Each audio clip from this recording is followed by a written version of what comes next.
I'd never noticed the way she brushed her hair from her forehead. And she said, losing love is like a window in your heart. Everybody sees you're blown apart. Everybody sees the wind blow.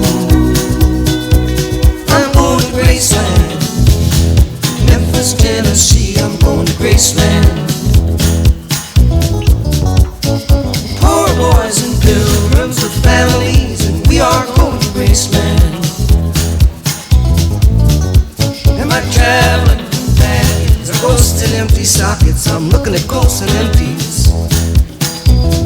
Fatto il primo passaggio con Marta Giovannoni, 1:02:83 dopo il primo quarto di questa batteria 2 dei 400 stile libero. There is a girl in New York City who calls herself the human trampoline. And sometimes when I'm falling, flying, tumbling in turmoil, I say, whoa, so this is what she means. She means we're bouncing into Graceland. And I see losing love is like a window in your heart.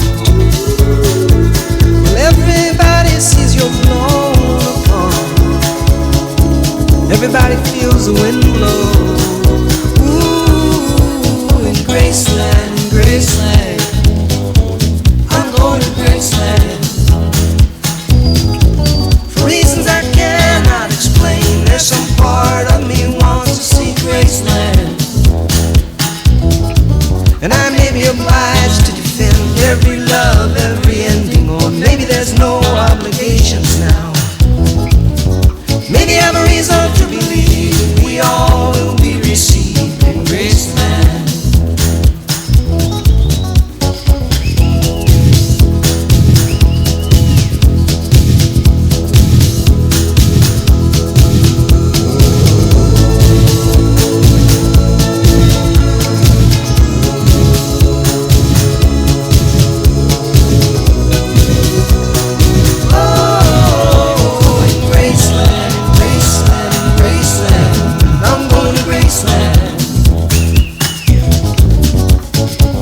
Marta Giovannoni 2:09:15 al passaggio di metà gara, si appresta ora a tirare ai 300 metri.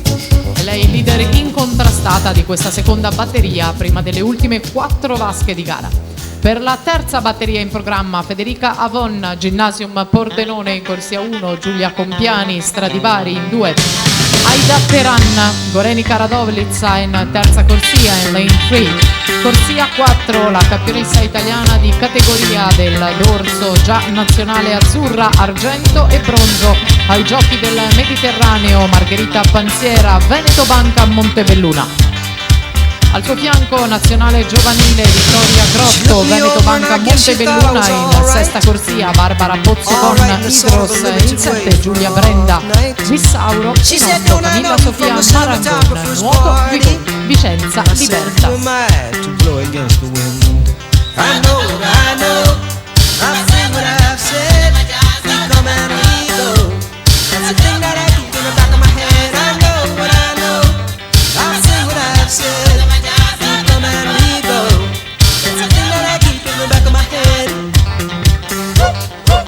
Tanto l'arrivo con Marta Giovannoni che conclude in 4:23:92, si mette alle spalle della banderetta della Lemco. In terza posizione nella classifica generale con la vittoria della batteria numero 2. Avremo modo di entrare nello specifico del curriculum di Margherita Panziera e Vittoria Grotto durante la loro prova. Intanto lasciamo spazio proprio alla prossima partenza. Non appena si concluderà questa seconda batteria in programma, lo ricordiamo, sono 4 al femminile, 4 al maschile, quindi 30 atlete e 30 atleti circa a giocarsi i migliori 8 tempi per l'accesso alla finale del pomeriggio.